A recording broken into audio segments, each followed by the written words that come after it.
Aircraft Unlimited. For airplane videos, info and more.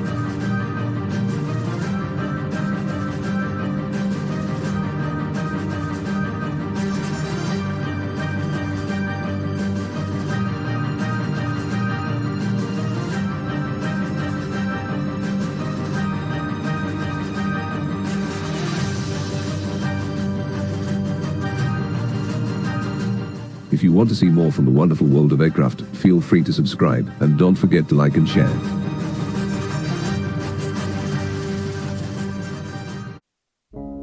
In this episode, we take a look at the United States ultra-high-altitude reconnaissance aircraft, the Lockheed U-2. First entering service in 1956, U-2 has remained one of the most secretive aerial reconnaissance platforms.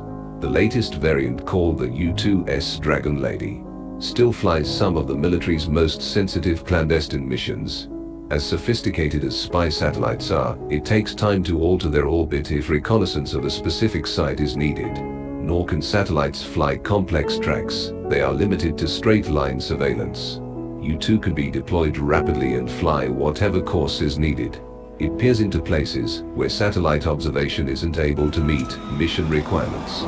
U-2's typical missions involve very high-altitude surveillance, battlefield reconnaissance, all-weather electronic intelligence, electronic sensor research, satellite calibration, communications relay, and signal intelligence. The high aspect ratio wings spanning 103 feet and a powerful engine take the plane to ceiling beyond 70,000 feet for up to 12-hour sustained missions. At such extreme heights, the thin atmosphere allows a very slight margin between the jet's maximum and stall speed. Essentially, there is only a 10-knot operating window. Hence, careful monitoring of airspeed is required at all times. Pilots call mission altitude the coffin corner. The corner refers to the triangular shape at the top of the flight envelope chart, where the stall speed and critical Mach number are within a few knots of each other.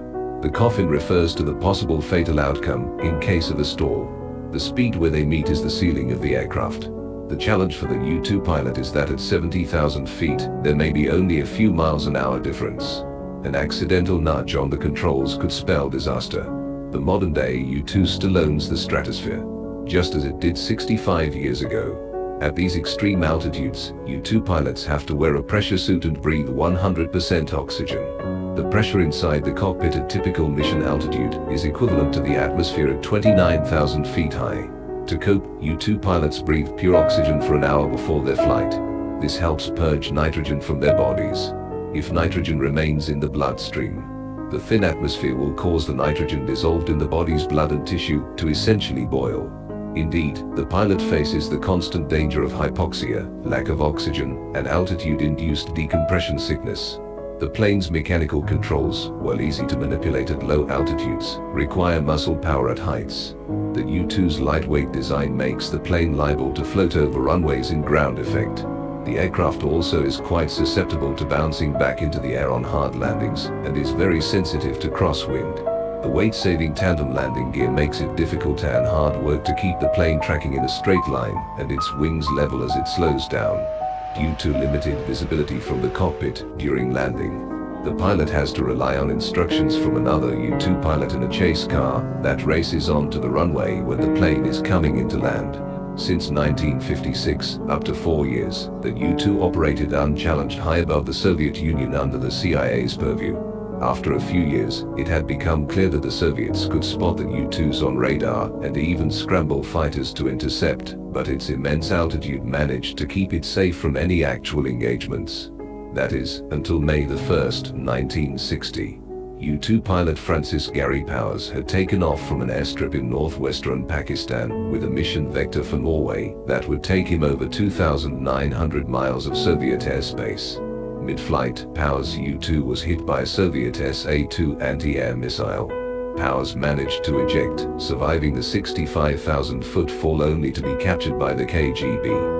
Although there are several accounts as to why the U-2 was brought down. As per Soviets, it was their SA-2 SAM missile that rendered it unflyable. Another account is the plane's altimeter was sabotaged in Turkey during a stopover while it was en route to Pakistan. Pilot was flying at far lower altitude than what was being displayed in his altimeter. This crash marked the end of the CIA's U-2 flights over the Soviet Union, but it was far from the end for the high-flying U-2 itself. Since 1994, $1.7 billion has been invested to modernize the U-2 airframe and sensors. These upgrades resulted in the redesignation of all Air Force U-2 aircraft to the U-2-S. The platform has undergone repeated upgrades over that time. New turbofan engine raised the platform's operational ceiling to 74,000 feet, while reducing flameouts and bringing the U-2's top speed up over 500 miles per hour. Other modifications that enabled in-flight refueling increased its range from 3,000 miles to more than 7,000. State-of-the-art and classified instrumentation and sensor pods now allow the U-2 to spy on combat zones with greater accuracy and efficiency than ever before. The U-2 peers into places where satellite observation isn't able to meet mission requirements. Pilots are trained in two-seat aircraft designated as TU-2S. This is the glass cockpit of today's updated U-2S aircraft. The controls are now largely digital and electronic, where they used to be mechanical. Today, over 30 are in service, including some two-seat trainers, out of a total of 104 built over the course of about 35 years. In upgraded Block 10 models, fiber optics have replaced legacy wiring. Although the basic concept is already 60 years old, the U-2S and its descendants will remain flying for the foreseeable future.